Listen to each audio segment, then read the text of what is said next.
Hi, I'm Carl Montoya, co-founder of Nitro Gear and Axle, and I'm here to show you my 1987 Toyota Land Cruiser HJ75 Troopy. It is from Australia originally. It's what they call a Trakka Bushman.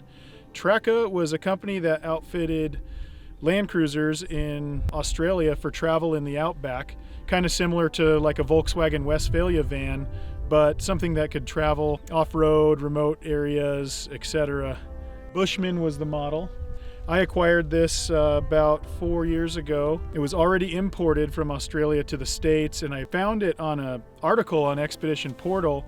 I thought it was pretty cool, and then one day I saw it for sale. It had a blown motor. I bought it sight unseen, had it shipped over here to the West Coast, where it went to Torfab for the motor swap, and we upgraded to a more modern drivetrain. My thoughts with this vehicle were, I'm obviously a diehard Toyota fan and have had numerous Land Cruisers. This is something that you can off-road, run trails on. The top pops up and you can sleep in it, you can cook in it, you can camp in it. It's kind of a good all-purpose vehicle. For going to a lot of shows that are Toyota related, I could just hop in this, bring everything, and not have to tow a trailer, not have to bring a big RV. Just made it a lot of fun. I've taken it pretty much all over the West Coast, Western US, and down to Baja, California, and it's just been a great time. Well, one of my favorite places that I've taken it off-road is down near Moab. You know, I've gone to cruise Moab and double overnight Kokopelli run, and that's just a blast. I mean, it was pretty sweet to wheel all day long with a bunch of off-road vehicles and great people, and then we camp out at night. One night we had a crazy monsoon, and I had an easy up that was for the show I brought out, and we crammed like 20 people under it to stay dry to cook our dinner, and then everybody went to bed in their wet tents, and my wife and I just popped the top and turned on the heater and sipped wine, and we're in comfort. And then in the morning we're able to stand up, get dressed, you know, pack up and hit the trails again for more wheeling. So it really works good for that. The top deploys in about 20 seconds and the bed can stay made and everything, so it's really pretty user-friendly in that aspect. Well, so as mentioned, it's a 1987 Toyota Land Cruiser HJ75. It was originally equipped with the 2H diesel, non-turbo, which was blown when I got it. We went with a more modern power plant, the 1HD FT, which is found in later model Toyotas. It's a 4.2 liter straight six. And we put an aftermarket turbo on it and intercooler. All that was done by Torfab in Everett, just here in Washington. Brand new H55 transmission, rebuilt transfer case. We went through the axles and did all the nitro goodies. Chromoly 3030 Burfield kit on the front, 410 ring and pinion, ARB air locker, rebuilt the knuckles, wheel bearings, did a front rage off-road rotor and hub kit, which widens the track 3 inches so we can run these modern wheels that have a lot of back spacing. They're a TRD Pro 4Runner wheels. On the rear we did the same, 410 gears, ARB air locker, but we went with the later style gear sets like are used on the 200 series Land Cruisers, have a much larger tooth contact pattern, 32 spline pinion, allowed us to run the Nitro 32 spline axle conversion kit with the double spline axles with removable drive slugs. Gusseted both housings. We did Old Man Emu suspension, the full leaf packs, shackles, bushings, Old Man Emu BP51 bypass shocks, which have adjustable compression and rebound dampening, steering stabilizer, a heavy duty ARB Old Man Emu sway bar, and new drive shafts, ARB bumper, a worn 9.5 XP winch with synthetic rope and Factor 55 thimble, the IPF intensity LED lights. Once we got going on all that stuff, it looked pretty good. It was kind of one of those rigs that looked great in all the pictures and looked good from 20 feet away, but then there was kind of some rust areas around the gutters and the pop top, and so we took it to a body shop to kind of address some of those areas and ended up going full in and They removed the pop top, reconstructed the whole roof structure, welded in quarter panels. I just wanted everything done, so stripped it down, gutted the interior, removed the windows, did all the window seals and everything. So it ended up being another year basically until I got to use it because of the body restoration. And along with that, we did a couple updates like the newer grille and the newer, larger mirrors. Just some things to freshen it up. A really nice window tint, which seems like not a big deal, but it's really nice to have when the vehicle's all windows and kind of like a fishbowl. We also did for armor, DC Fabrication, which is a small fab shop local to us that's helped us out on a lot of custom projects, built these awesome rock sliders for it. One of my favorite things is this bumper was made as a partnership with Cruiser Outfitters, which is one of the best Land Cruiser shops out there, and Expedition 1, which is, you've probably heard of, a great bumper manufacturer. And they built these for the 70 series, and they're integrated with a turnbuckle that ties into the barn doors. So you can just single-handed operation, open the doors and shut them. So you got the tire carrier. This is actually a custom-built bike rack. It uses the Lolo bike rack mounting system, and it hangs the bikes from the handlebars, so I can put 2 bikes. It keeps them up high and out of the way, so you can still actually run on some trails, because a lot of my trips I do a mix of off-roading, mountain biking, and all types of things, so it's nice to be able to bring all that stuff with me. I guess we'll get to showing you some of the interior stuff. So when the interior was all stripped, we did the whole floor in it's a product called Lizard Skin, which is anti-heat, sound deadening. We did new vinyl flooring. One of the pinnacles of this vehicle for being able to drive an old vehicle long distances are these Shieldman seats.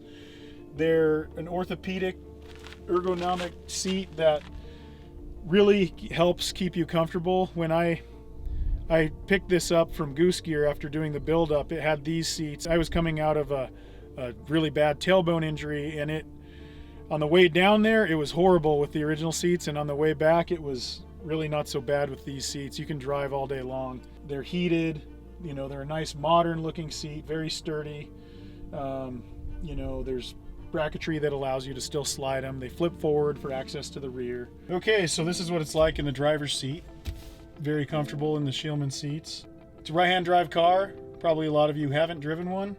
I actually hadn't really until I got this, and it's surprisingly easy to pick up. Within 20 minutes, your mind just automatically does it.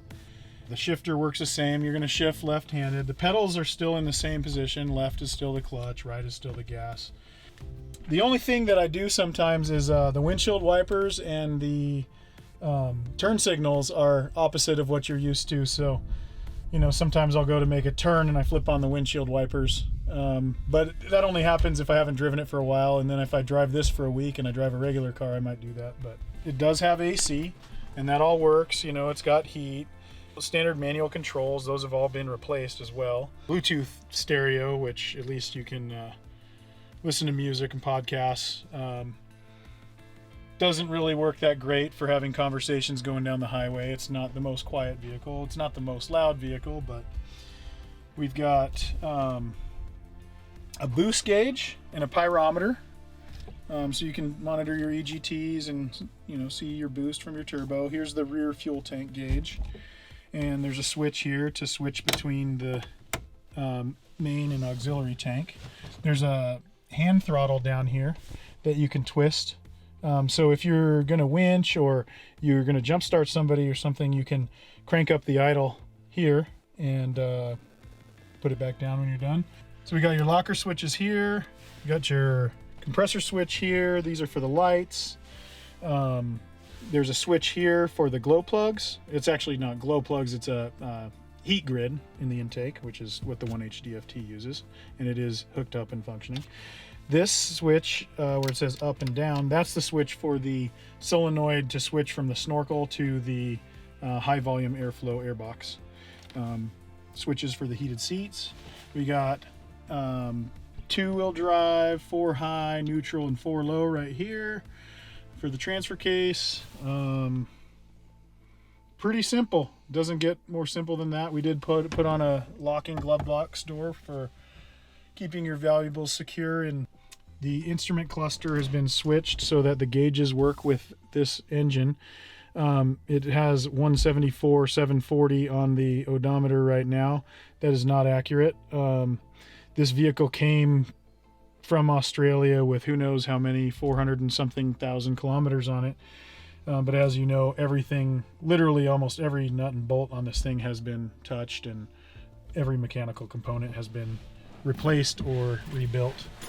Okay, so this is one thing that makes the vehicle really cool, is converted into camping mode. Just has a couple latches and it's on struts. It goes right up in just a matter of seconds. So the interior was all built out by Goose Gear, who's well known in the industry for their modular drawers and kitchen type camping setups. So this one, rather than the standard utilitarian style, this has got a nicer, kind of more homey finish. It's got a nice grain to it. It's really lightweight, strong material, Baltic birch with aluminum frame. Really high quality drawer slides, latches that all stay shut and lock. They did an amazing job with it. It's got a floor plate system that uses the aircraft aluminum tie down slots. So which I've used when you have a bunch of gear in there that you want to strap down and keep it from bouncing all around while you're driving off-road. These cabinets, you can really hold a lot of stuff. I've got a portable toilet that stays in here, Cook Partner camp stove here. Underneath this, there's also storage. It flips up like this, and there's storage under here. There's a bunch of show gear. It's bigger than it looks because it goes out this way. There's storage here, and it really holds a lot of stuff. Drawers, a couple more drawers up here. The Dometic fridge, which is 12 volt, doesn't draw very much power. We've also got, you can't really see it, but it's powered by, there is an AGM battery tucked up under here. We have a custom built skid plate that it sits on top of, and that's also where the ARB dual air compressor is fitted. There's 2 solar panels on the roof that also help keep it charged while parked. The controller's got Bluetooth connectivity. The ARB compressor is plumbed into air tank that's underneath that has air chuck. So you can actually run air tools, compressed air, like air nozzle, whatever. You can see the solar panels up there. This is the 1HD FT engine. It was sourced by Jory, who is really well known in the Land Cruiser community for sourcing diesel and import Land Cruiser parts from Netherlands. I've got a couple motors from him for different projects, very well known.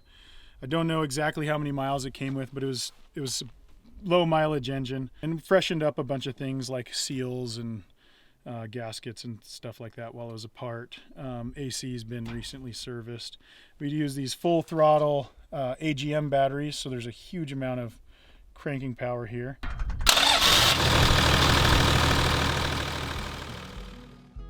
Aluminum radiator, PDI intercooler, you know, new stuff like master cylinder, battery switching solenoids.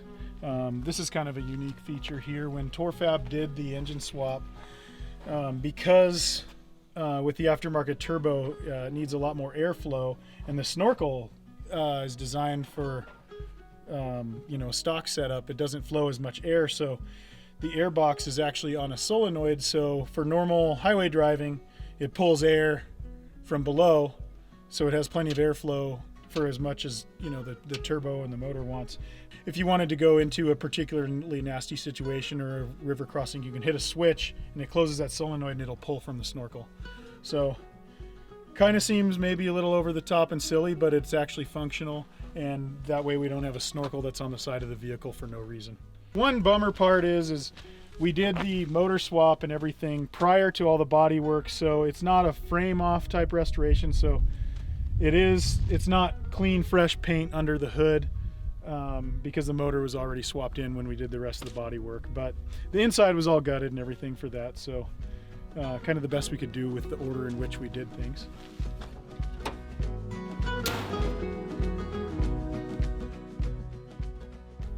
Well, thanks for joining me on this long overdue walk around.